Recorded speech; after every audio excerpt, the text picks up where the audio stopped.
This happened when I was 15 years old. My best friend Anthony wanted me to come over for the night since his parents will be gone all weekend. I rode my bike over and put it in his backyard before letting myself in through his back door. We played basically every video game he had, from FIFA all the way to Call of Duty, with popcorn and other junk food spilled out all over the floor. As the night progressed, we moved from video games to watching half a movie and getting bored to doing prank calls. At close to 10 o'clock, Anthony made a few calls to different pizza places. When it was my turn, I just dialed a few random numbers in hopes to get someone at their house. On, say, my fourth attempt, I finally reached somebody. A guy with a deep and rough voice picked up, answering with a yeah instead of a hello. Anthony's laughing in the background made me stumble with my words mid-sentence, ultimately cracking up into laughter. I had never done a prank call, so I sucked at it. The guy on the other end was silent. I regained a straight face and tried to continue with the call. It went something like this. Sir, would it be all right if I borrowed one of the wheels from your car? What's your name, kid? My name is Bob. Really? You sure it's not Anthony? It hit me like a brick.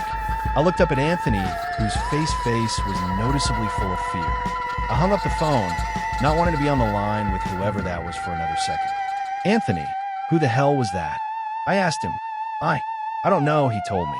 Does your caller ID info display your name or something? No, it shows my dad's name. We hopped on the computer and did some research, tried to figure out how it was possible to get someone's name through their phone number. It didn't make sense how he could get Anthony's name so quickly. He was way too young at the time to be on any of those personal information sharing websites. We ended up asking a question on Yahoo Answers. Since no one had a similar experience, the question turned up no answers. I suggested he call his dad, but he said he wasn't supposed to have anybody over for the weekend, so he didn't want to call. We planned on sleeping in the living room, so we just resumed watching the movie that we hadn't finished from earlier. Right after the phone call had left my mind, me and Anthony looked at each other when we heard his front storm door opening, and then the doorknob to the front door began to music turn. It only was able to turn about halfway before the lock restricted it. Anthony turned off the TV, and I went over to the window to see who it was. I spread the blinds open. There was a tall guy standing outside. He noticed the blinds moving and turned to look at me. I practically threw the blinds back into place. Me and Anthony hid in the kitchen, listening for any more noises. We heard the sound of the gate to the backyard opening as it was right outside the kitchen window. God damn it, I said. I forgot to shut the back door. Anthony urged me to run and shut it.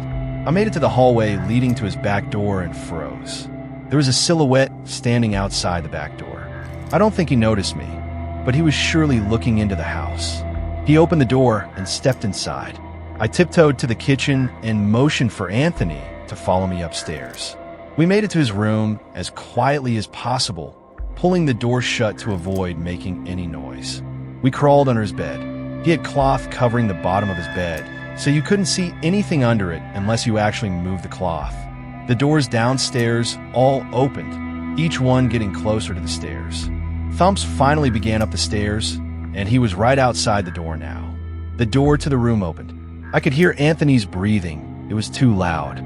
Footsteps moved over to the closet, and then the closet opened. I could hear the coat hangers being slid around as the fabric of the jackets and coats rubbed against each other. Footsteps moved over to the bed and stopped. I felt like my heart was about to explode out of my chest. Anthony's breathing was too loud. I had to cover his mouth with my hand. Nothing but silence in the room now. We laid still for so long, I almost thought he wasn't even in the room anymore. I moved my hand away from Anthony's mouth and whispered in his ear, "You think we can make a run for it?" He was about to answer when the most disturbing memory-haunting scream I'd ever heard filled my ears as Anthony was seemingly dragged out from under the music bed. I crawled out and saw him struggling with the man. I desperately looked around for anything to use as a weapon. I settled with the screwdriver sitting on his nightstand. I hurried over to the man and drove the screwdriver into his back. He let go of Anthony as he let out a scream of agony, giving us time to get the hell out of the house. Running onto the road would give away our position too easily. It would take too long to make it to his neighbor's house. We dove for the tree line in the woods and took cover behind a bush, watching the house. The back door opened as the man stepped outside, looking around the backyard. He then looked out to the woods. I felt his eyes pass me as he scanned through the tree line.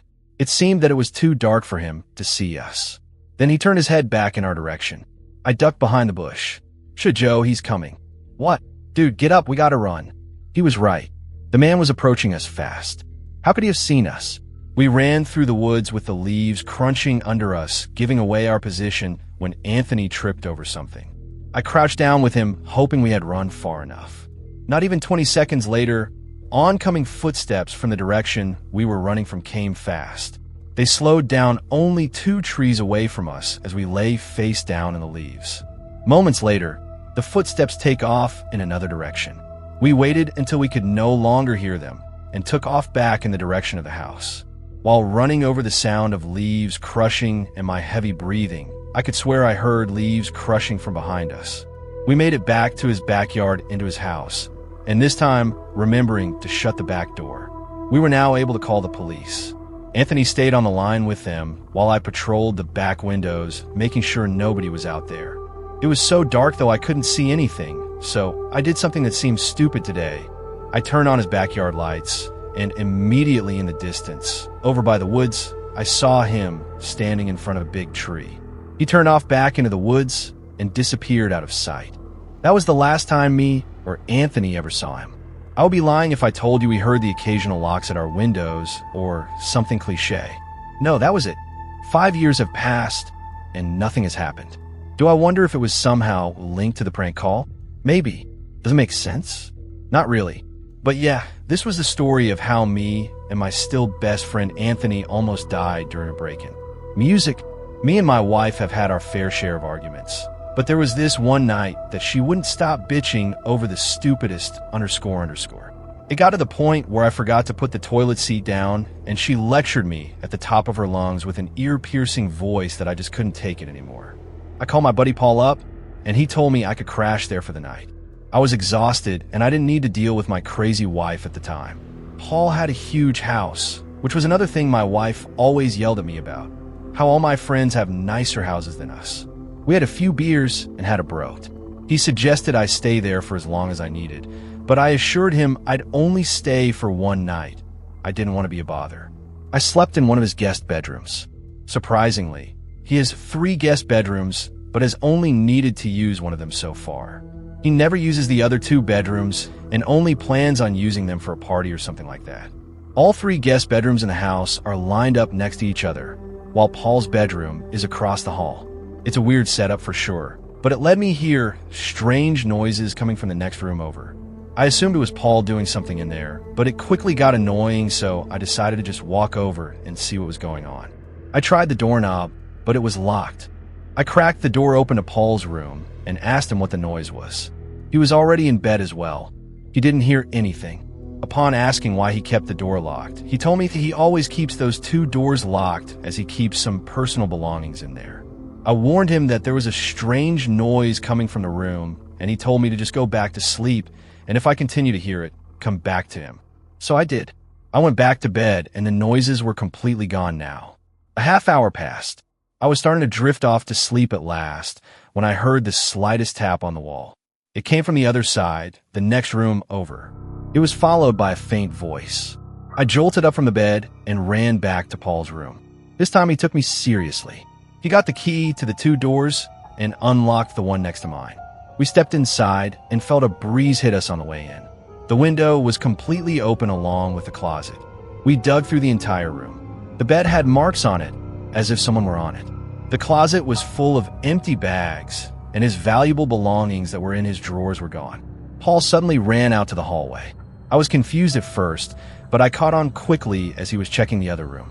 I was right by his side as he unlocked the door to the 3rd guest bedroom, and the first thing we saw was a black figure jumping out the window onto the patio roof. Paul was about to jump out after him, but we instead both ran outside through the back door in hopes to catch him. He was gone already. It's a good thing we didn't catch him though, because what we found in this room was far more disturbing.